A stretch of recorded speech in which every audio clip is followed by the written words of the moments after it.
Good evening. Thanks to all of you for joining us tonight as we hear from Timothy Egan, author of the 2013-14 KU Common Book, The Worst Hard Time.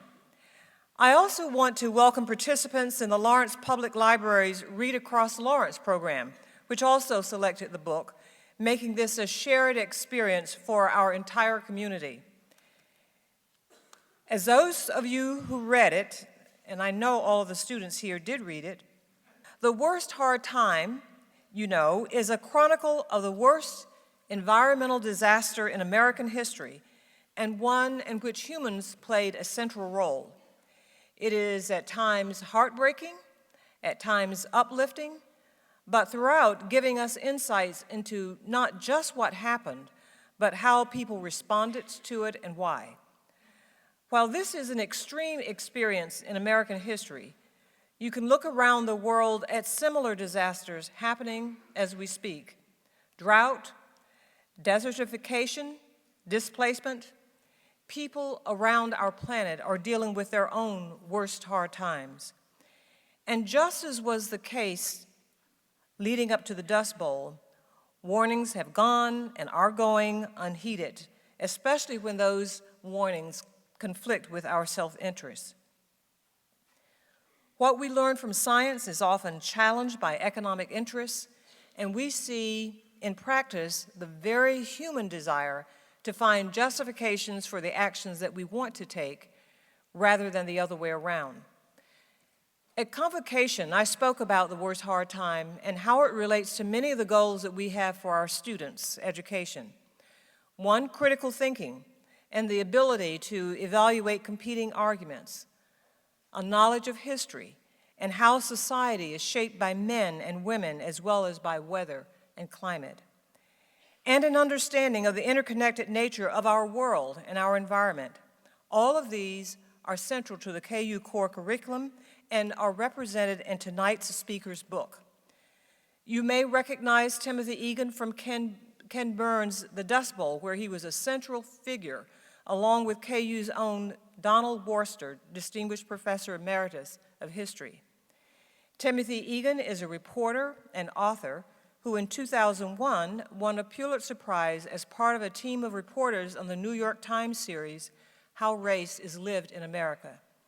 He has written 7 books. I've just learned there's another book, including The Big Burn, Teddy Roosevelt and the Fire That Saved America, and he contributes to the New York Times as an online opinion columnist.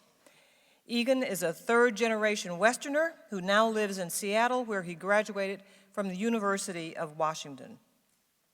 Please join me in welcoming Timothy Egan.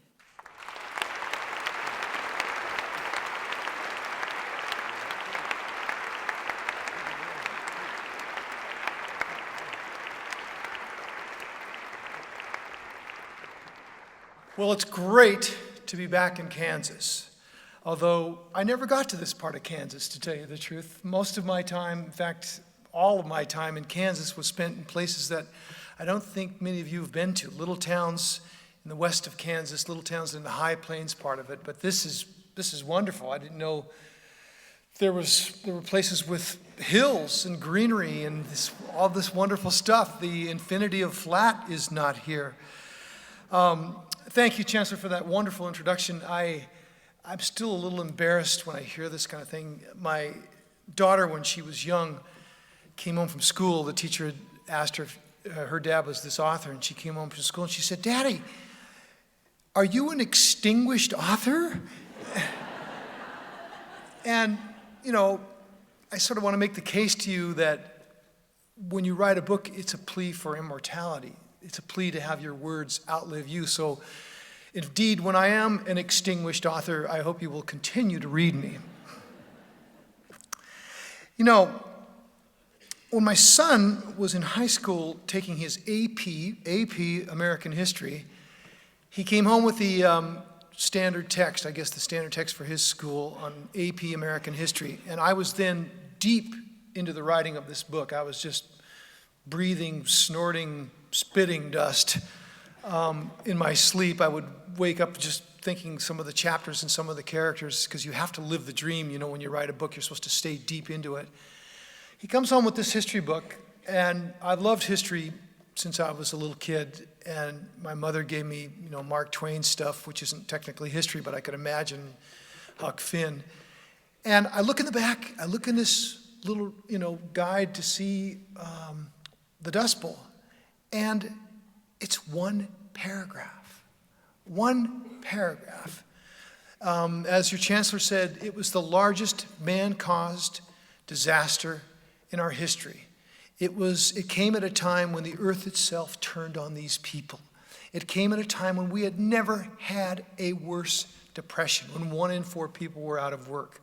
It came at a time when, and I really had a hard time believing this, but I heard it time and again, people even gave up their children, where the birth rate for the first time in our history went the other way. People stopped having babies, and those that had babies, in some cases, were so poor that they'd go down to the county, to the courthouse, and say, I just don't know if I can raise them.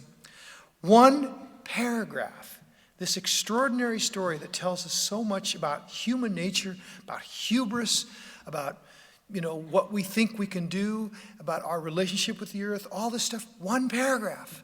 So that sort of spurred me on and got my Irish up. And it's one of the reasons I tried to write this book with passion. The other thing, before I talk about what I'm going to go into in depth here, is that, you know what happens in history is somebody gets a take. Somebody tells a tale. That's what history is. They're stories. I'm a storyteller. I'm not an academic historian. I am a storyteller. Somebody gets a take of history. It's like somebody coming home, the first person to see the car wreck, and they tell you what happened, and they tell you that version. What happened with the Dust Bowl is John Steinbeck wrote a magnificent book called The Grapes of Wrath.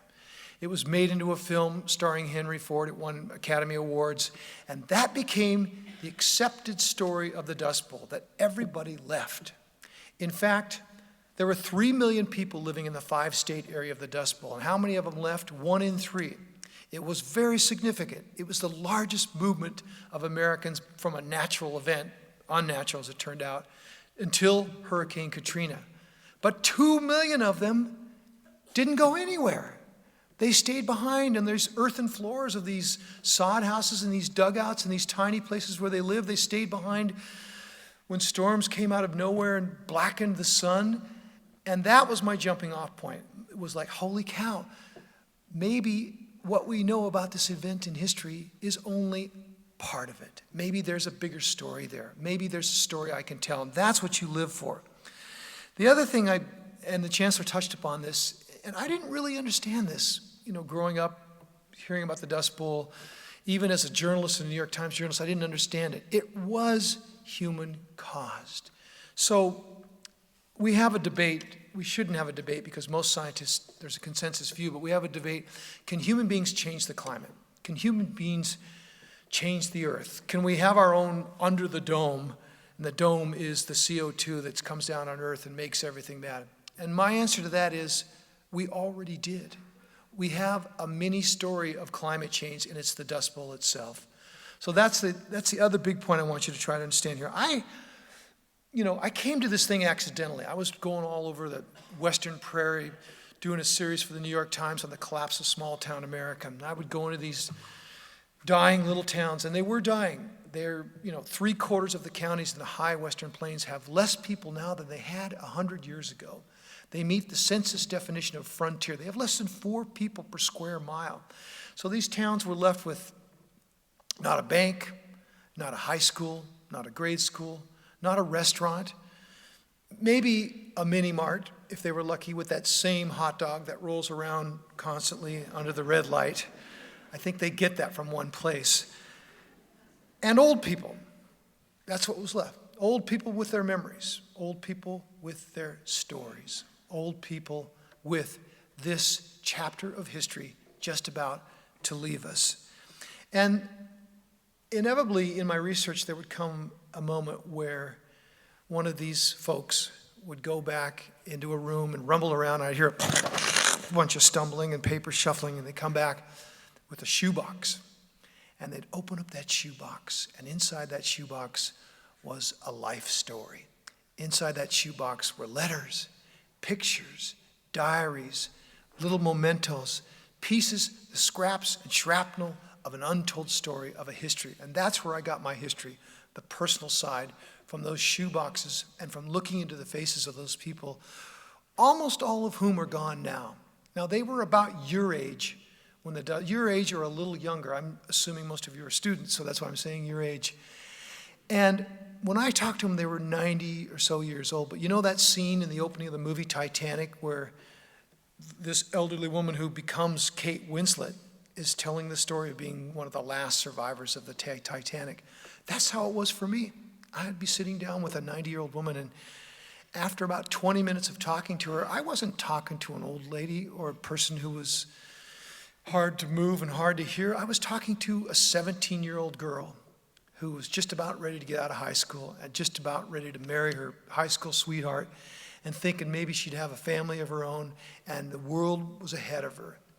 So as I heard this story, I started to see it as a parable or a fable or almost a biblical chapter about what happens when human beings push the earth too far and the earth pushes back. The other part of the parable is you can take anything. If you could take the hit, I mean, there were some horrible things that happened in this time. I mean, I portray the resilience, but there were some bad things. People took each other's farms, banks took each other's farms, the suicide rate shot up, there was racism. I saw in the newspaper clippings, and I have a section of the book about this, that some of these towns in Texas had signs at the edge of town that said, "Black man, don't let the sun go down on you here." And in fact, if they found an African American in a town after the sun went down, they would sometimes throw him in jail for vagrancy, which was an all-purpose term. So it wasn't all hallmark rosiness of people. But the point I came away with was they took these hits, the resilience of going through this thing, of seeing your children die, of seeing the sky darken, of eating brine tumbleweed, and came out the other end and still saw some hope. So let's look at this parable. What we started with was the greatest grassland the world had ever known, the Great Plains in its birthday suit. Walt Whitman had called it that delicate miracle, the ever-recurring grass. And inevitably these people, as they moved west, would describe it, especially in the spring, as the blue stem was waist high. And then as you got further west and the prairie started to buckle a little bit and go up higher elevation, it was buffalo grass, short, resilient buffalo grass. And as it does now, the sun beat down in the summer and it could be 110 degrees. And as it does now, it could be 20 below zero in the winter. And as it does now, there would be twisters that would come along and wipe out whole sections. And as now, you would get grass fires, scary grass fires. A horse couldn't outrun them. You would get hailstorms, the proverbial hail the size of softballs. You would get all of these things. Somebody told me that 6 of the 7 things that came from the sky could kill you. All of that was in place, but the soil held. So all of that happened during the Great Depression and during the Dust Bowl time, but something was missing. I'll get to that in a minute. On this grass were bison, 60 million of them. Huge, they're 2,000 pounders, 30 million in the northern herd, 30 million in the southern herd. The Indians considered it portable protein. They got everything they needed out of those bison. They made their shelter, they made their clothes, they made twine, they ate the hearts fresh after they sliced open a buffalo, they dried the meat for jerky during the winter, could get everything they needed from those bison. All they needed was the grass fed the bison. Well, you know the story of what happened to Native people, so I don't need to repeat it. But as the American settlers started to move through what was still Indian country, they wanted no part of this. They thought the Great Plains in the far western edge was uninhabitable. And in fact, the government formally said in 1820, this was a government report that came back from the high plains and said, "It is wholly uninhabitable by a people dependent on agriculture." Now note, they didn't say wholly uninhabitable. Indians were living pretty prosperous lives. The Comanche, the Lord of the Plains, roamed over the 5 states. They had developed a wonderful form of sign language. They could a Comanche would see another one on a horse, and they would do this elaborate signage system for communicating with each other. The Mexicans were afraid of them. The Anglos were afraid of them. The Texas Rangers were afraid of them. The Comanches, they were big-time stuff. The Kiowa lived well here. The Apache, through their raiding, came in and out of parts of it, out of New Mexico. So people lived here. It wasn't wholly uninhabitable. It was only wholly uninhabitable by a people dependent on agriculture. Here's what it was called on the map. If you were moving to California during the 1840s, in the part of the great surge of wagon trains, and you passed through this section, what you saw on the map was something labeled Great American Desert. And if you moved through the Oklahoma Panhandle, which is an oddly drawn stick that was stuck between slave states and free states, the formal designation of that on the map was no man's land. Don't go there. It's lawless. You'll die. It was not just that. It was considered there was nothing to eat and nowhere to live there. And the Spanish, the Latinos, who had come up from the south in Mexico and grazed sheep in this land, they had a name for this high plain, especially in Texas. They called it the Llano Estacado, the staked plains. Why did they call it that? Because of the infinity, the ocean of flat. And the way they found their way around was to put these stakes in the ground. It was the staked plains. Those stakes were your markers. Those were your guideposts for how to get through this ocean of flat, was to go from one plain to the other. So, dawn of the 20th century, the Indians are gone. The Comanche are destroyed by what ruined most Indians, which was their inability to adapt to the diseases that they didn't have immunity for. They're moved on to this little postage stamp-sized reservation in Oklahoma Territory, which was supposed to be the designated Indian territory. The Kiowa are gone. The Apache are gone.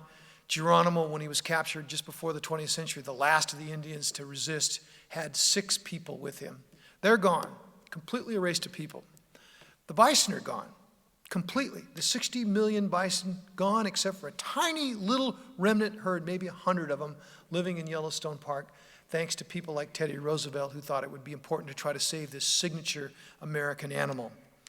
And the United States government had a problem. They said, what the hell do we do with this midsection of our country? It's the dawn of the 20th century. They did a census in the Texas Panhandle. In 12 counties of the Texas Panhandle, they counted less than 100 people. It was a blank slate. It was a tabula rasa. No buffalo, no Indians, nothing. What do we do with this? So they decided to induce settlement. Call it social engineering, call it government inducement. They doubled the Homestead Act. Instead of owning 320 acres for free, you could have 640 acres, a square mile for free. And the railroads, which were pushing west and wanted some reason to go through this territory, started this little real estate promotion scheme. They would plant a town about every 12 miles. And they toured all over Europe, gave these flyers out to the Danes, to the Dutch, to the Scots, saying, come to the American Midwest, you can get a square mile for free. There'll be a glorious town waiting for you when you get there. The way they were able to induce the Scandinavians was because in some cases they lied. They told them there was water, there's mountains, green forests, you'll love it when you get there. And they got there and they went into brown shock. But typical Danish family, for example, primogeniture, the oldest son would get the farm. So if you were the second son or the third son or the fourth daughter, you weren't going to get anything. So there was a huge reason to leave your old country and come here and get yourself a square mile. I call these people the last chancers. So we had this huge land rush, this homestead surge. It was the greatest. People think the homesteading all happened in the 1800s. The greatest surge was from 1900 to 1920. Huge surge. And these people were the last chancers, the people who didn't have anything in their family. Nobody in their family line had ever owned anything. And they could come out here and get a piece of dirt. They could come out here and get themselves a square mile of the big green open prairie. And who were they? You had this fascinating subgroup. I found them. There's a museum with their stuff in Nebraska, and I started interviewing them. Germans from Russia. They had been kicked out of Germany in the 1700s because they were pacifists. They didn't want to fight wars, and they resisted taxes. They didn't want to pay taxes. So Catherine the Great of Russia said, come to the Russian steppe, and I won't tax you and I won't draft you. They moved to Russia. They lived there for 150 years, and then when the czar started to draft them and started to tax them, what do? They moved their entire towns to Kansas. So you have a town called Catherinestat here in Kansas. You have a town called Pfeiffer. Those are towns that were picked up like Dorothy's house in The Wizard of Oz from Russia and dropped here in Kansas. They moved their entire communities here. 200,000 of them came here during that. The Germans from Russia. They brought with them their skills at beer making, their great bratwursts. They had a culture of singing. And one more thing, they were neatness freaks. And you want to keep that in mind when the dust starts to blow. You had Latinos come up from the south and settle. You had so-called poor white trash. Now, what is poor white trash? That term gets thrown around a lot. What it meant in those days were mostly Scots-Irish people who had fought on the Confederacy side, but weren't slaveholders, weren't landowners. They were the cannon fodder who were drafted by the Confederacy or the Home Rule and forced to fight for the Confederate side. And when the war was over, they had nothing. And then this thing came along 40 years later, a chance for their descendants to come out here and get a piece of something. So those so-called poor white trash came here. And so you had this instant settlement. It's so American. Almost overnight, town after town sprouted along the railroads. People came. They started out in these sod houses, which is another thing I couldn't get my mind around. I mean, it's an igloo made of grass. And there was no timber. There were no building materials, so they would come out and just carve, go 8 inches down, put a piece of sod up, do another one, and then you had a sod house. They had sod schoolhouses. And this woman, one of these women I interviewed said, at night you'd sort of hear all the bugs scratching in the ceiling and the spiders. Those were their initial homes. It was subsistence living. They lived in dugouts. Now, some of you have probably heard that term. That was a step above a sod house. It was dug 4 feet into the ground and about 4 feet above. It was designed to protect you mainly from the wind. And the entrance to your house, by God, did not face north because that's where the cold came from when these blue northers came down.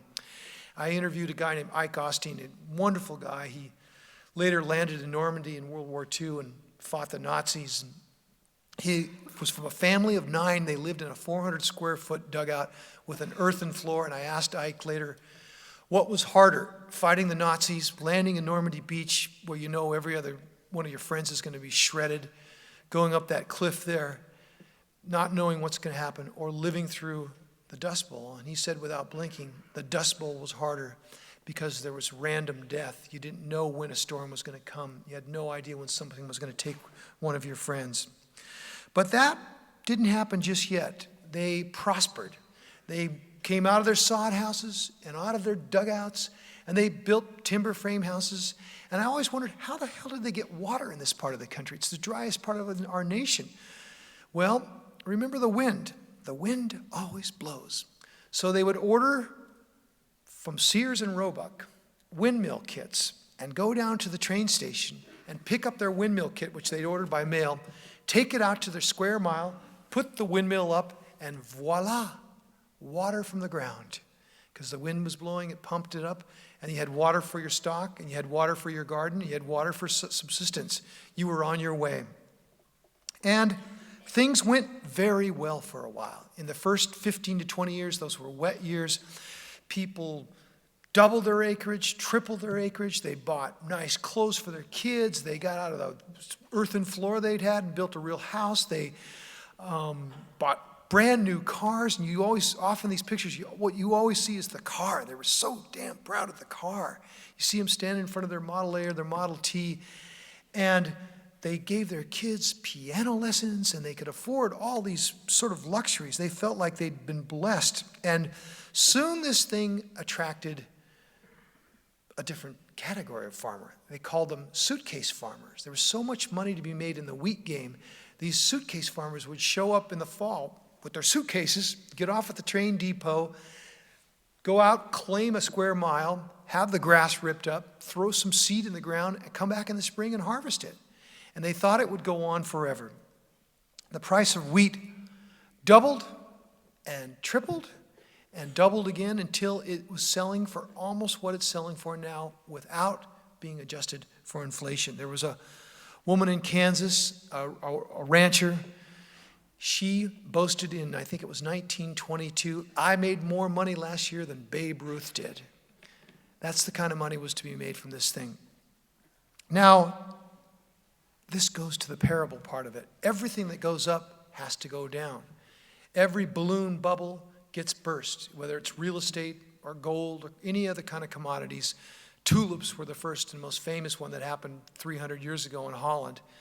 Well, the price of wheat after World War I came down from $4 a bushel to $3 a bushel to $2 to $1 to 50 cents to a dime, and then they couldn't give it away. You see pictures of the pyramids of wheat rotting along the train stations. And so what did they do? They'd all taken out bank loans. They were all unhawked to the bank thinking, it's going to do nothing but go up. They had to plow up more grass. The only way to cover their nut was to expand the farm, produce even more, thinking that somehow prices would turn around. So you had what was called the last Great Plow Up, where they just went crazy. What had been a square mile suddenly became 20,000 acres on an individual farm. And the grain went nowhere. So the suitcase farmers left. They didn't plant. And there was nothing in place again. The grass was missing. So the land started to blow. People didn't harvest because they weren't getting anything for their money. It started to blow slowly. You know, little twirls would come up every now and then. There would be something kind of freakish that they'd never seen before. There would be a different color of dirt. They'd say, well, it must be Oklahoma dirt because of its color. No, that's from Texas. They blamed each other's state for sending them their dirt. But nothing catastrophic yet. They were still trying to figure out what was going on. Then, and this is why this was the worst hard time, the Great Depression happened, 1929. The stock market collapsed, and you've probably seen some of the pictures of people jumping out of buildings in New York City. That was largely mythic, but it was terrible. But here's the interesting thing about the collapse of the stock market. In 1929, only 2% of Americans owned stock. It's more than 50% now. Only 2%. So you're sitting out here in Kansas on your wheat farm in your wonderful new frame house, and you say, this can't touch me. I don't care about these people on Wall Street. Well, how did it touch you? You had money in the bank. Every small town had a bank. The banks folded like dominoes. Why? They were unregulated, and they'd bet your money on the stock market. So when the stock market collapsed, it took with you your savings. And I have a scene in the book where these people in Dalhart, Texas are banging on the door saying, let me in, we want our money back. And it's closed. They're gone. The money is gone. So the Great Depression hit them like a 2x4 over their head. Soon, 25% of the people were out of work, 1 in 4 laborers. Now, we had no safety net then. There was no Social Security. That came in 1935. Old people used to write letters to President Roosevelt saying, Dear Mr. President, I am so alone, I have no family, I have no money. Do you know someone who can take care of me? If your family wouldn't take care of you in the pre-Social Security era, you were pretty much lost to the whims of the community and anyone who could take care of you. Land continued to blow, continued to get bigger.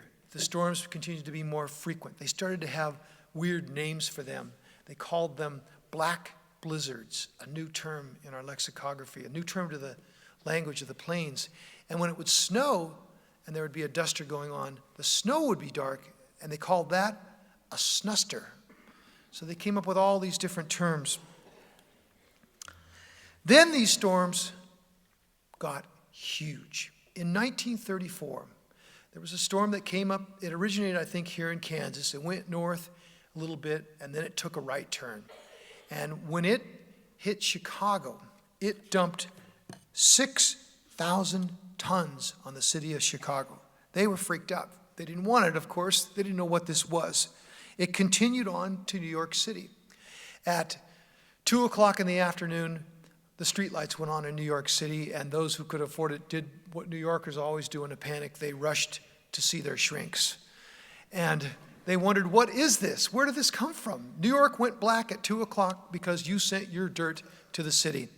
That storm in 1934 was measured at 1,800 miles long, a trail of dirt 1,800 miles long. And then it went beyond New York City, and ships at sea 100 miles out in the Atlantic saw the storm as well. It went that far. The land was out of whack. The land was dying. The land, as people said time and again, seemed to go into black and white. Nothing would grow. It was a terrible drought as well. But what's the difference? I mean, the plains have always had drought. The plains have always had high wind. The plains have always had bouts of heat and bad winters and things like that. What was different now is there's nothing to hold the land in place.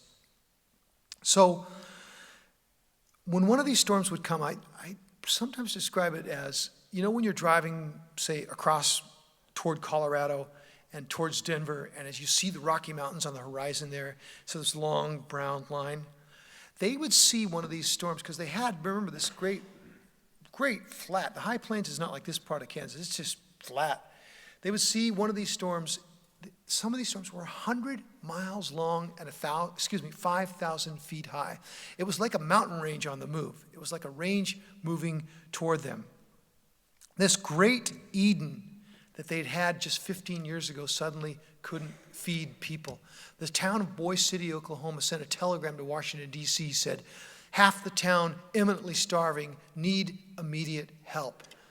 People took tumbleweed, and brined it and fed it to their horses, and in some cases they ate it themselves. Now, a footnote about tumbleweed, it's sort of a symbol of the West, the rolling tumbleweed you see against the wire fences. It doesn't come from here. It's not from here. You know how we got it here?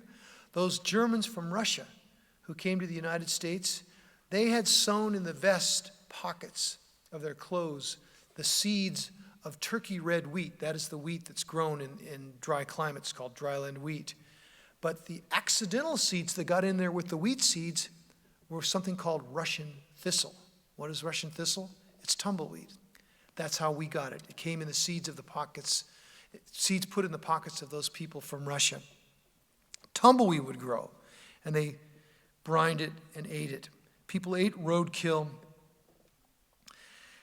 On April 14th, 1935, there was a storm up on the Canadian border that dawned, the whole day had dawned beautiful. It was a gorgeous Sunday morning, and people who for now 3 years, 4 years in some places, had every day been putting a wet towel over their windows at night, had been rolling up a similar wet towel and putting it under their doors, who had taken their pots and pans and flipped them over so that there wouldn't be any dust on it in the morning, who said when you woke up after a night's sleep, what you saw on your pillow was the outline of your head because it was so fine and it got through. These are paper-thin walls. In some cases, literally paper. People said, they told me they used to read the newspapers, the funny sometimes, because that was your insulation on the inside of your house. The dust got in and was so predominant. But on April 14th, 1935, the sky was blue. People put on their nice clothes and they went to church. They went out for a walk. They shook the sheets and cleaned their clothes and let them dry in the prairie wind and thought to themselves, the worst is over. We beat this thing. They were called tomorrow people. Tomorrow people. That's why they stuck around, because they believed in tomorrow. But they didn't know what was brewing up north. This storm was coming down from the Dakotas, and it was gathering speed with every square mile that it took. By the time it got to Denver, it completely blacked out the city of Denver. And they were sending telegrams and they were calling on the phone and saying, it's coming, it's coming, it's coming. And as it came down, it just went, entire counties went dark as this thing took over. And what you heard, again, all this stuff was tough for me as a city boy. Well, I did work one summer on a farm, but to try to realize that they weren't pulling my leg. But people talked about the static electricity. The guy said, you just couldn't shake another guy's hand when one of these storms would approach because the static was so great.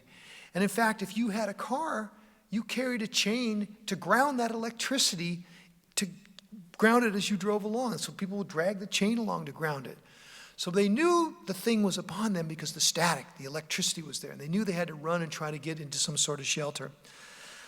I asked one individual in Oklahoma what it was like when he saw Black Sunday, and he said, it was like 2 midnights in a jug. And I gave him credit for the phrase because, you know, if you can write like that, you got a future. It was a great description. And it was. They couldn't see their hands in front of their face. They had to crawl along the ground to try to find some shelter when Black Sunday came. It moved through Kansas, and some of the best pictures. This was the most documented, again, natural, unnatural event in our history. The government had sent out photographers and filmmakers. So we have lots of archival footage. And lucky Ken Burns showed it in the film, and if you've seen it, this is extraordinary stuff. It moved through Kansas, moved through southeast Colorado, moved through Oklahoma. When it got down to Texas, a guy named Woody Guthrie in Amarillo, Texas, went into this little shack, and there was a lone light bulb in the shack, and he was in there with about half a dozen women, and he said they were shrieking, "The end is near, the end is near." It's the biblical prophecy, the end is near. And Woody Guthrie took out his pen and he wrote a couple lyrics, and that became a song, "So Long, It's Been Good to Know Ya." One of his better songs, too, by the way. Black Sunday threw more dirt to the sky in that one day that was dug out of the Panama Canal in 7 years. The U.S. Geological Survey estimated that it was 8 tons of dirt. 8 tons of dirt for every living American. That's how much was thrown to the sky. It took a left turn when it got down into the Gulf, and it moved up toward Washington, D.C. President Franklin Roosevelt could go like this and see a part of your state in the Oval Office. The Congress looked outside when they were trying to create the Soil Conservation Service, and somebody said, "There goes the state of Oklahoma. That's what I'm talking about." It moved them to do something to create the Soil Conservation Service, which became the most lasting legacy of the New Deal. Now, that was the peak. They had destroyed an area the size of Pennsylvania, ruined it. Nothing would grow there. Dead. The land was dead. It gave back this Eden that had been so wonderful. These people gave back nothing. The people were hungry. The air itself was killing you. You had to have a Red Cross mask in order to go outside. Wonderful pictures of people in school with the Red Cross masks.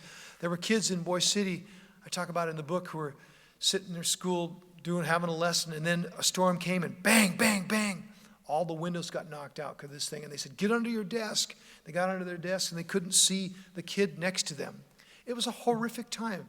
You would have, in Baca County, your high school gymnasium would be ready for the play that you were going to stage, maybe a musical, maybe a love story. You'd worked on this thing for a couple weeks, and suddenly the Red Cross came in and said, "This is now a hospital."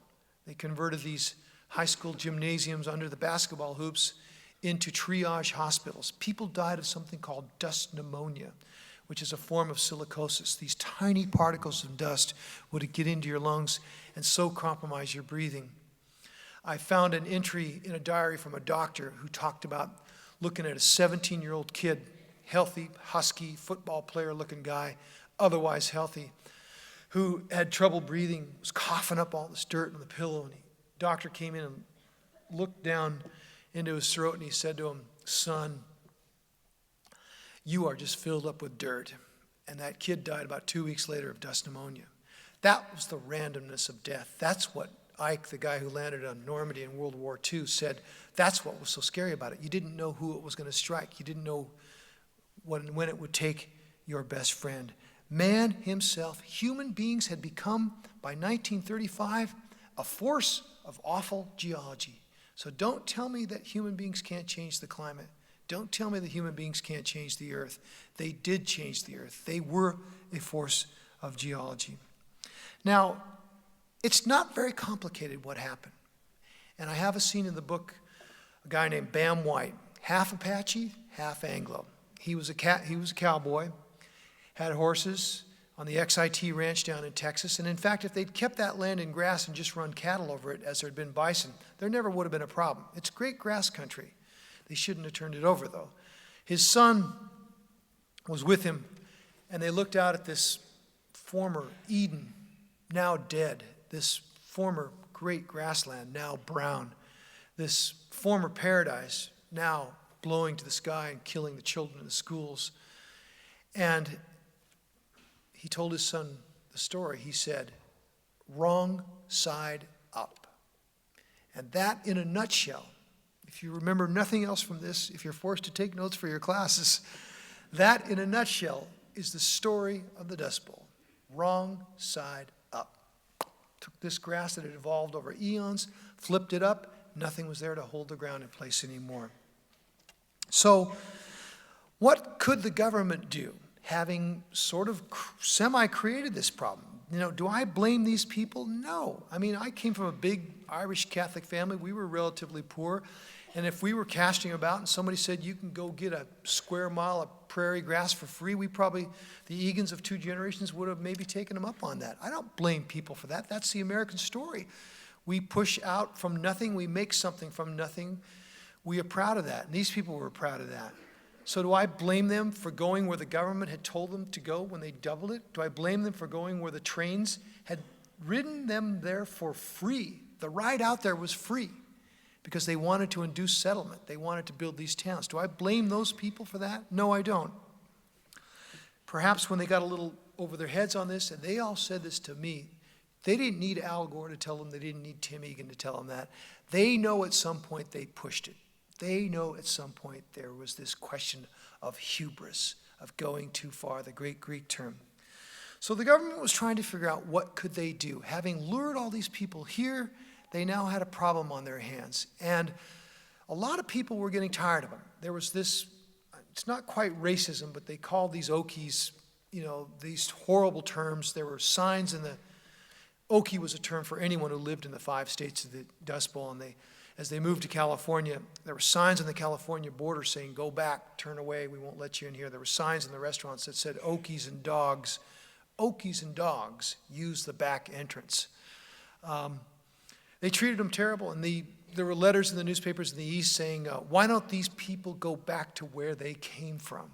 And where they came from was the United States of America, most of them. They were 1st or 2nd generation Americans.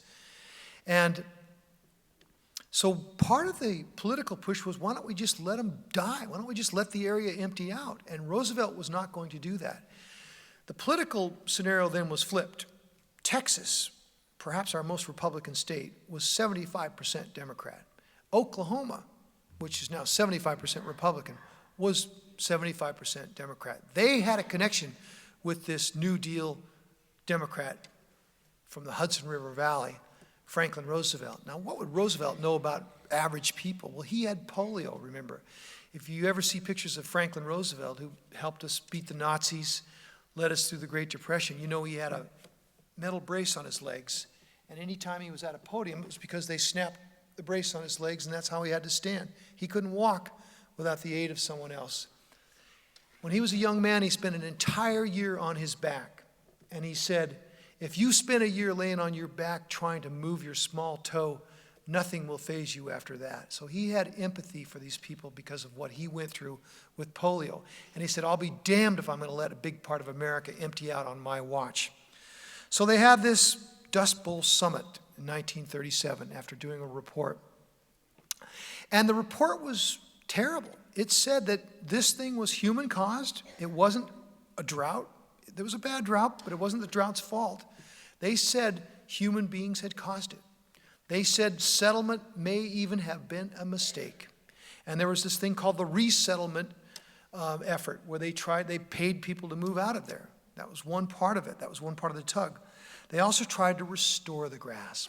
So Roosevelt sent an army of people, mostly from the cities, from Chicago and New York and Philadelphia and Boston, out into the prairie. And the girls in these little towns always liked it because suddenly there were new boys in town, and they had money in their pockets. And they camped at the edge of town in these tents, and they were the CCC workers, Civilian Conservation Corps. And their job was to plant trees. And over 7 years, they planted 220 million trees. You'll see some of these trees if you drive around the old Dust Bowl now. The idea was that there would be a row of trees going from the Canadian border to the Mexican border, and in between that row, you could maybe grow something because it would protect you from the wind. It would be a shelter belt. So they planted trees. They tried to get people to do contour plowing, to respect your neighbor's property and your property as the same, as part of an ecological whole.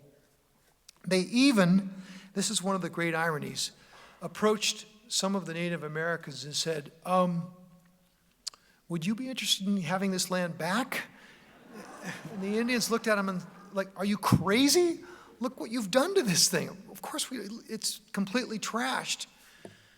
So that was part of the committee report, was could we give it back to the Indians? Would they take it? So the big question confronting Roosevelt was, could man put back what man had destroyed? Now, Franklin Roosevelt came out to the Dakotas not long after he was elected. Now, remember, we had prohibition for 13 years. It ended in 1932, the year Roosevelt was elected. 1933, he pays a visit to the Dakotas.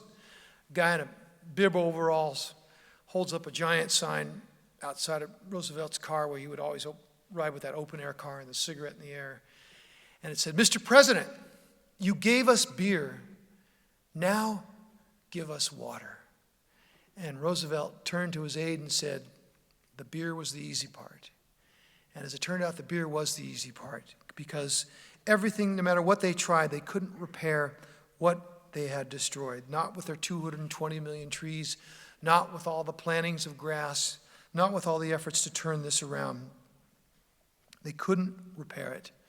So the way this thing turned out was 1 million left, 2 million stayed behind. They put some of the grass back. They started to get decent rains, and the land that they could hold down with new grass, with contour plowing, came back a little bit. They did restore it somewhat. A lot of people left, as I said, but those who stayed behind were mostly left with their memories, and they stopped talking about the story. This is something that's happening now to World War II vets.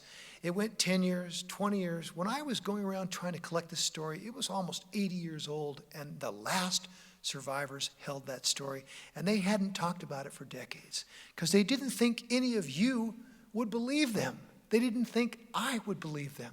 They didn't think there was a time when, though they were little girls living in sod houses, they didn't think there was a time.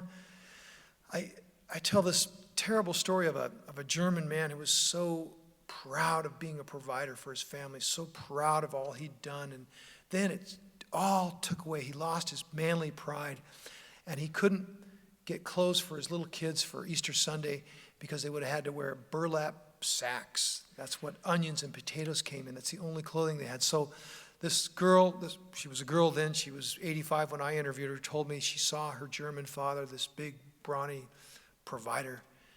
He would go around behind the barn and bawl his eyes out, just break down crying. And I have the diaries of Don Hartwell, I wanted to get some men in this story because mostly the women outlive the men by 9-1. And the women, I hate to say this, are far more articulate. The men would just sit there and when I'd interview them go, well, it was bad.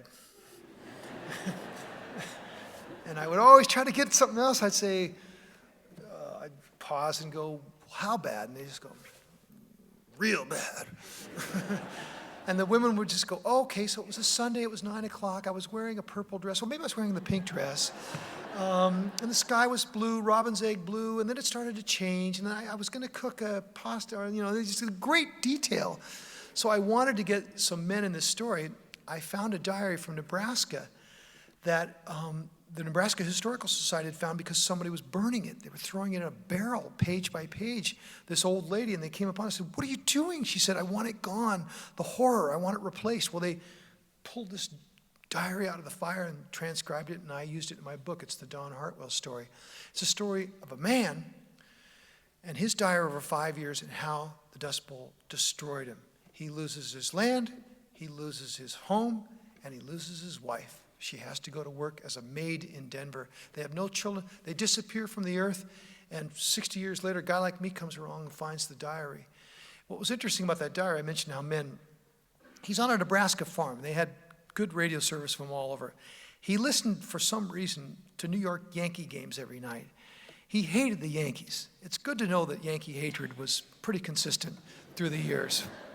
I say that as a Yankee hater and an A-Rod hater with no parallel. So he would, at the top of every day, at the end of every day, he would say, Yankees lost 4-2, good. And then he would say, mostly cloudy today, some sprinkle, but still no rain. And then he would say something like, right after doing the sports and the weather, in very short terms, he would say, don't know how much longer I can hold on. Don't know how much longer I can take it. Sold the car today.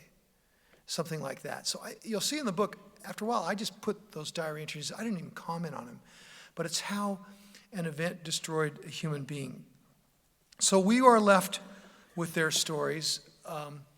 Abraham Lincoln famously said, you cannot escape history. But as I said, talking about my son's high school history book, this history almost escaped us. And we owe those people who are still living. I urge everyone in this audience, you have a grandmother, a grandfather, or a great-grandmother, or a great-grandfather who is still alive, this Thanksgiving, sit down with your tape recorder and ask them to tell you their story. We all want our story told. We all want our narrative told. And this is one of the better stories in our history, not just American history, in world history. I get a lot of letters from people all over the world on this thing, and they're amazed at the human spirit. They're appalled by what we did, appalled, because we did do this, but they're amazed by the human spirit. So it's a good and a bad. It's a story of resilience, and it's a story of destruction. So I want to end on that story of resilience. There was a woman who came out here. Her mother was a Broadway dancer, and she was a high-flying gal in New York City New York City then the air was terrible. And she was a smoker too, as most people smoked in the 1930s. And so her lungs were very compromised. The doctor said, you got to go out to the prairie and get some fresh air or you're going to die. Well, yeah, you know where I'm going with the story. She and her little daughter, Jeannie, who I profiled, end up getting dust pneumonia. They come out to Kansas for the air, and the air almost kills them. Now, they were in shock coming from Broadway in New York City and arriving in this, forget the town, I remember the county, but arriving when the train got off, they got out with their suitcases and said, holy bleep, where are we? What did we do? Well, Jeannie Clark, whose mother was the Broadway dancer, fell in love with a cowboy. And she bought herself a bar, and she lived her whole life in Kansas. And when I found her, she was about 88 years old, and I was going from town to town trying to find survivors, and she was in one of these little antique stores / museums. You know, you could buy the stuff you look at if you wanted to. They'd always say, well, that's for sale if you want it. I go, wait a minute, that's your main thing in the museum, isn't it? And she had this little oxygen cylinder next to her, and of course, she still smokes cigarettes. You know, you can blow those things up if you smoke.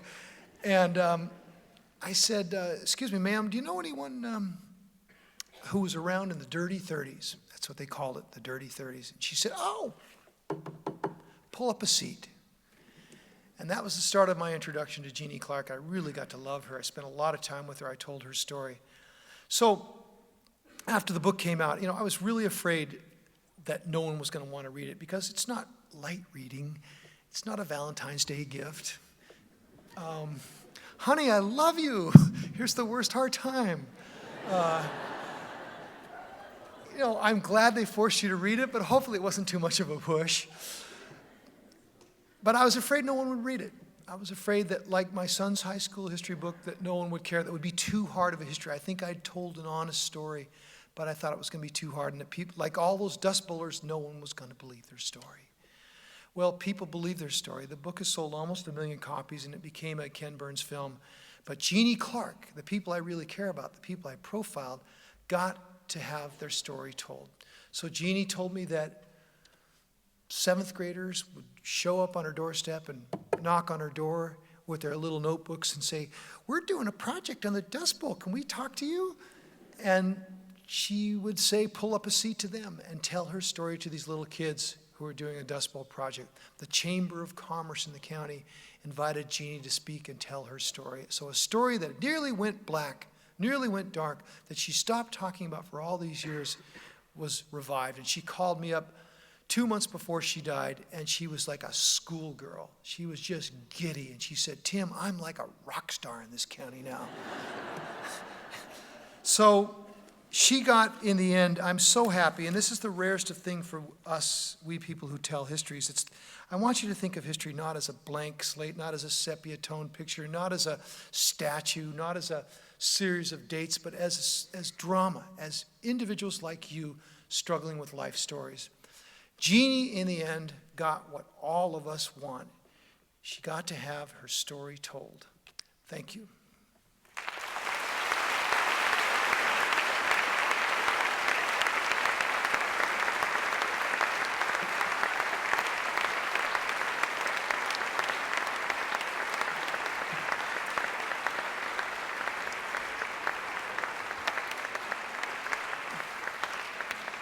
And again, thank you so much for taking this as a community read. It means so much to me, especially in Kansas, to have you share this history from my pen to your mind. It's a wonderful thing. Now we'll take a few questions. I think there are microphone points here, and there's some facilitators in the audience. So fire away, folks. I'm a big free speech advocate, so don't be afraid to ask me anything, unless it's about A-Rod.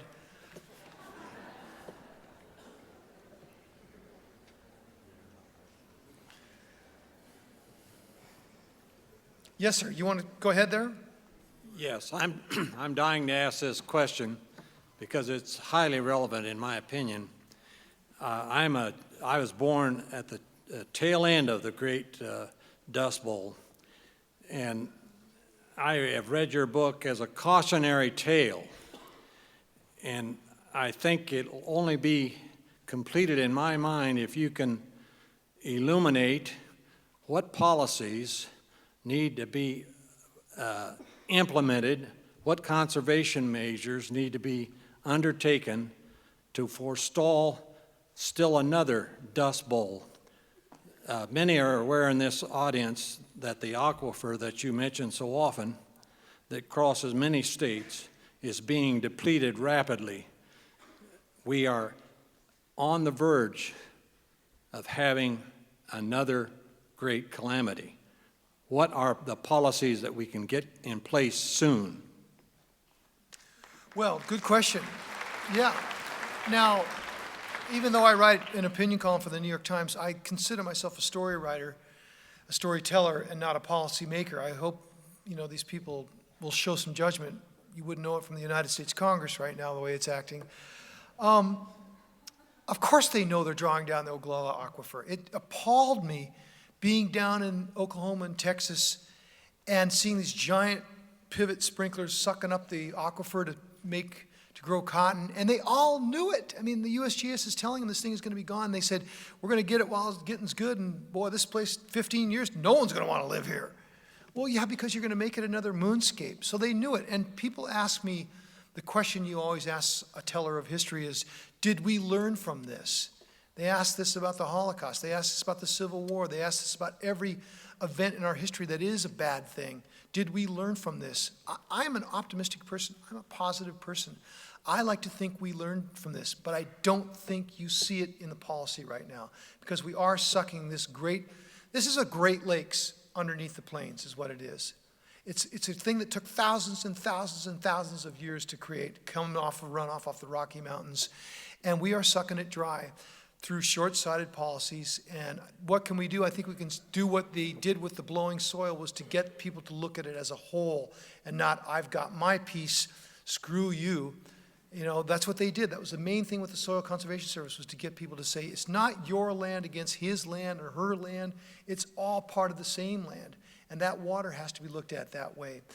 I don't know the intricacies of federal water policies enough to know what levers can be pulled, but I do know that on our watch, it is happening, and on our watch, we can prevent it.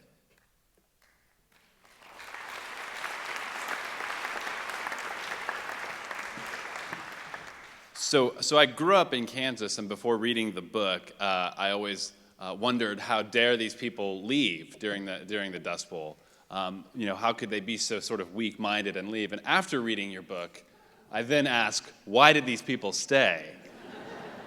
Were they the foolish ones to stay? So I'm curious in your thoughts, who exactly were the people that stayed? And I mean beyond just, the people that were hardy. Like, what were the demographics of the people that stayed, kind of the ages, or what were their occupations? Yeah, great question. And it's important to understand a couple things. In the Steinbeck book, the Joad family that fled to California, they weren't from the actual Dust Bowl.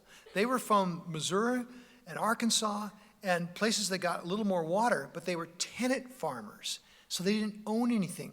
The actual Dust Bowlers owned something. That's the first thing. They said, God, I'm the first person in my family's history to own something. I'll be damned if I'm going to leave it. So that was an important construct versus a tenant farmer.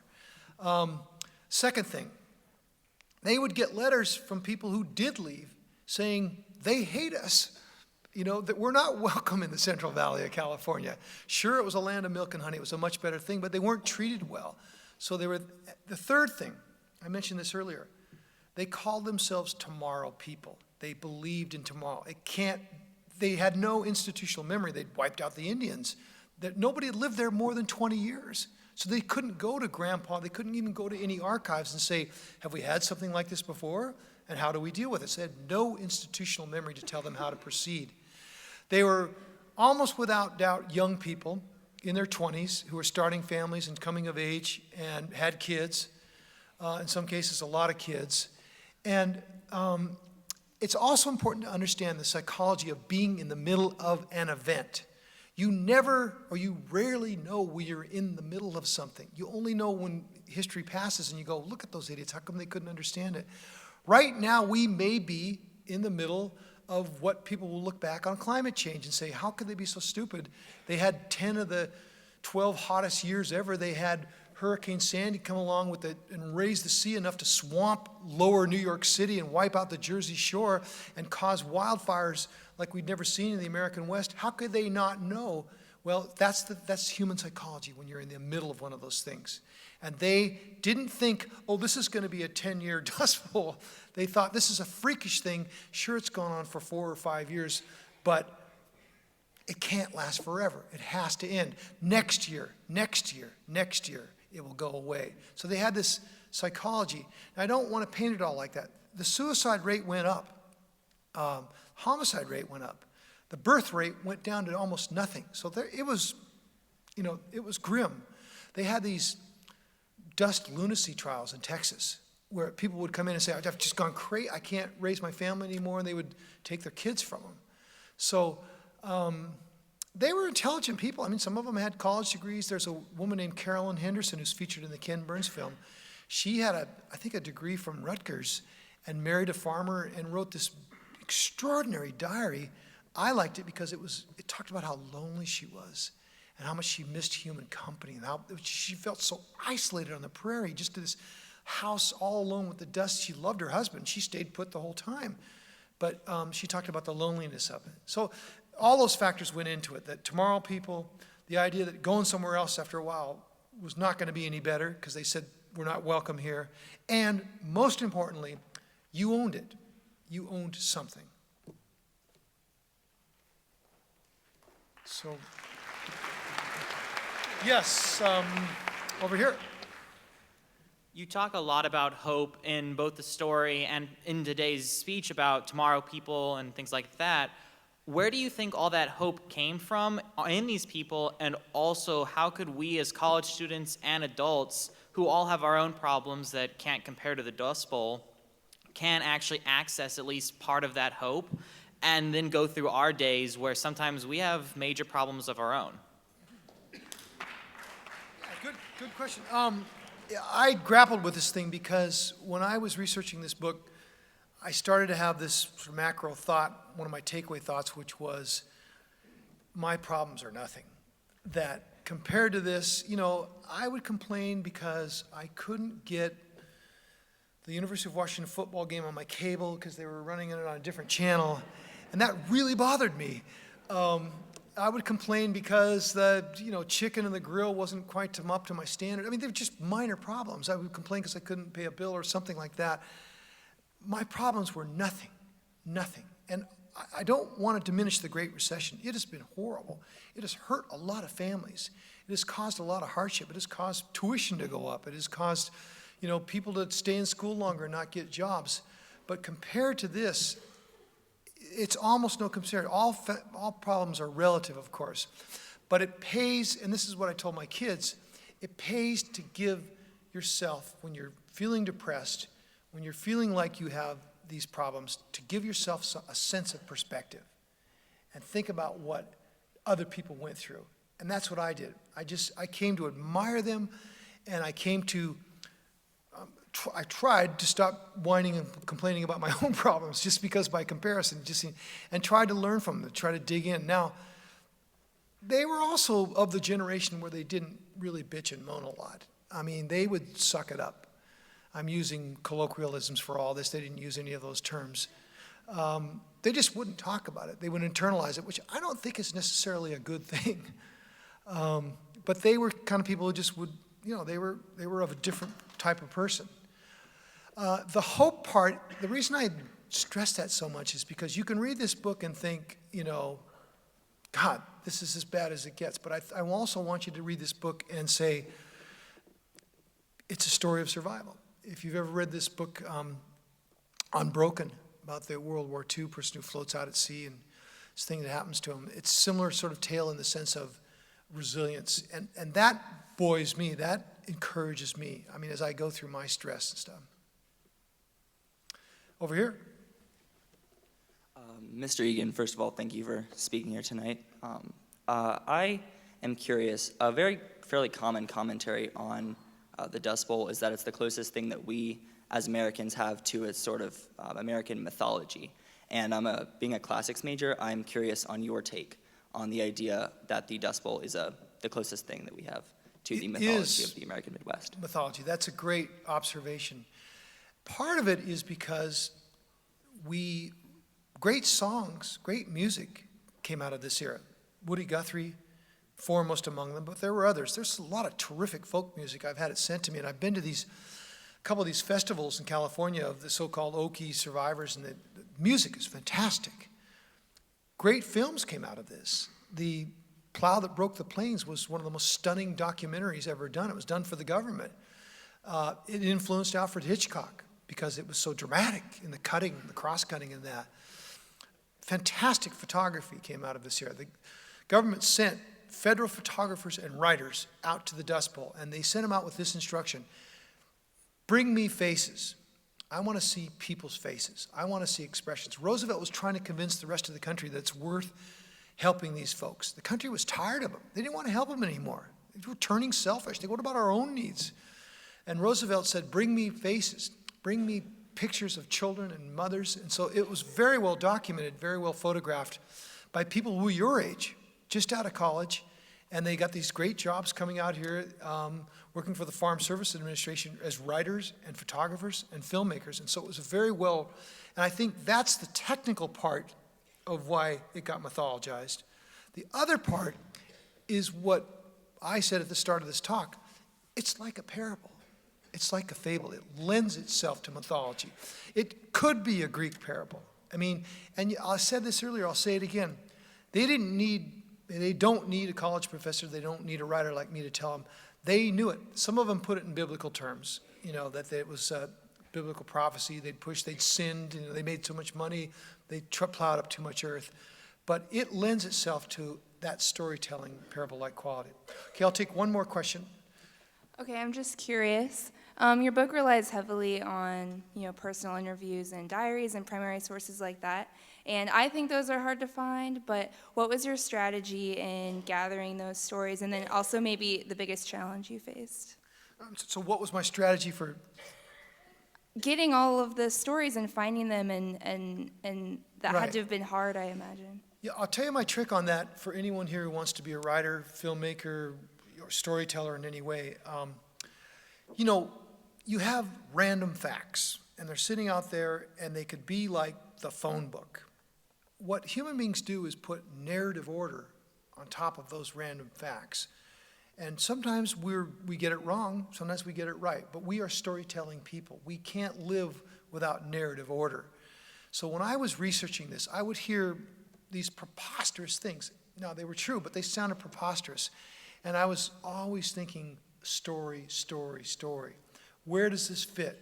Where's the beginning? Where's the middle? Where's the end? So I probably interviewed 100 people and ended up only writing about 5 of them because I wanted people who saw the whole damn thing. I wanted people who came here as little kids and looked out and saw the grass and the green, and it was like Eden, and then they were 17-year-olds, and I found a woman. Her name was Hazel, and she was that 17-year-old who married her high school sweetheart, and then she taught school in the one-room sod house, and then she had a little baby, and that baby was killed by dust pneumonia. And her second child, he told me that all his life he was claustrophobic. And he could never figure out why until late in life when his mother told him that she was so afraid of losing another child that she put a sheet over his crib for the first 2 years of his life. And that's what made him claustrophobic. She lived to be 101 years old, and so she saw the whole thing. So naturally I was drawn to people like that. So I was looking for storytelling arcs, looking for people who had lived through the whole thing. Let me thank you again for allowing me to come on your campus, for reading my book. I appreciate it.